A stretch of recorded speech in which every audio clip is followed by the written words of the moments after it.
Assalamualaikum warahmatullahi wabarakatuh. Perkenalkan, nama saya Anas Rizky Firmansyah SK. Saya perawat di Rumah Sakit Madani Kota Pekanbaru. Pada kesempatan kali ini saya akan menjelaskan apa itu bantuan hidup dasar. Bantuan hidup dasar adalah tindakan awal yang diberikan kepada korban yang mengalami suatu keadaan yang mengancam jiwa seperti henti jantung dan henti nafas. Bantuan hidup dasar ada dua kategori. Yang pertama, bantuan hidup dasar yang dilakukan oleh tenaga kesehatan. Yang kedua, bantuan hidup dasar yang dilakukan oleh masyarakat awam. Pada kesempatan ini saya akan menjelaskan bantuan hidup dasar bagi masyarakat awam. Mengapa masyarakat awam penting mengetahui bantuan hidup dasar? Serangan jantung merupakan kasus tertinggi kematian di Indonesia dan bisa terjadi kepada siapa saja, di mana saja, dan kapan saja. Pada kasus henti jantung, penolong harus berlomba dengan waktu. Semakin cepat pertolongan dengan angka keselamatan semakin tinggi. Waktu yang tepat dilakukan pertolongan pertama adalah 10 menit pertama. Itulah mengapa masyarakat awam diharapkan mampu memberikan bantuan hidup dasar. Untuk lebih jelas dan paham, saya akan mempraktekkan bantuan hidup dasar yang dapat dilakukan oleh masyarakat awam. Ketika kita menemukan korban, ada 3 hal yang penting kita harus perhatikan. 1. Amankan lingkungan. 2. Amankan diri. 3. Amankan korban. Selanjutnya yang harus kita lakukan adalah 1. Cek kesadaran pasien. 2. Aktifkan sistem alarm emergensi atau minta bantuan ke warga sekitar atau SPGDT atau 119. Yang ketiga, lakukan resusitasi dengan siklus CAB. Kita harus perhatikan lokasi aman buat penolong dan pasien. Lalu kita baringkan sebisa mungkin pasien di tempat yang datar seperti ini. Yang pertama, mengecek kesadaran pasien dengan cara memanggil Pak, atau Bu. Kemudian jika tidak ada respon, bisa dengan sentuhan atau dengan cara memberi stimulus nyeri di tulang dada. Seperti ini. Jika pasien tidak ada respon, maka kita simpulkan pasien tidak sadar.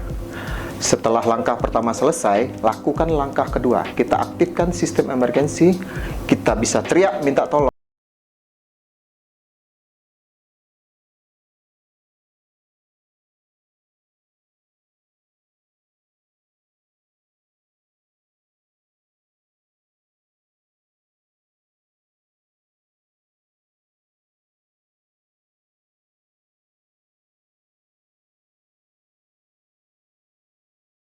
Kita agar petugas bisa berkomunikasi dengan kita. Lalu jika kita telah mengaktifkan sistem emergensi, kita lakukan langkah yang ketiga, yaitu lakukan resusitasi dengan siklus CAB. Sebelum kita melakukan kompresi wujat jantung, kita lakukan cek nadi maksimal 10 detik. Kita harus mengetahui ada nadi atau tidak. Jika di dalam 10 detik kita ragu-ragu, maka dianggap tidak ada nadi atau tidak sadar. Lakukan kompresi atau pijat jantung. Pastikan kondisi pernafasan korban. Pertama,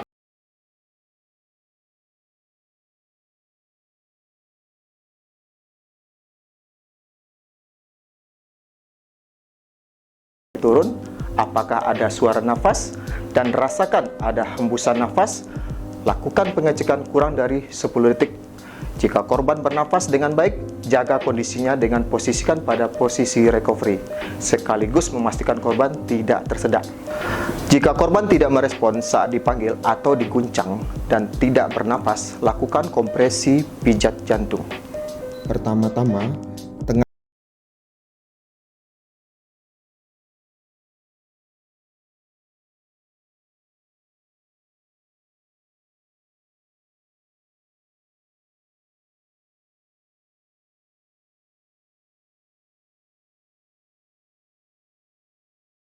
jika korban bernafas dengan baik, jaga kondisinya dengan memposisikan pada posisi recovery, sekaligus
kematian.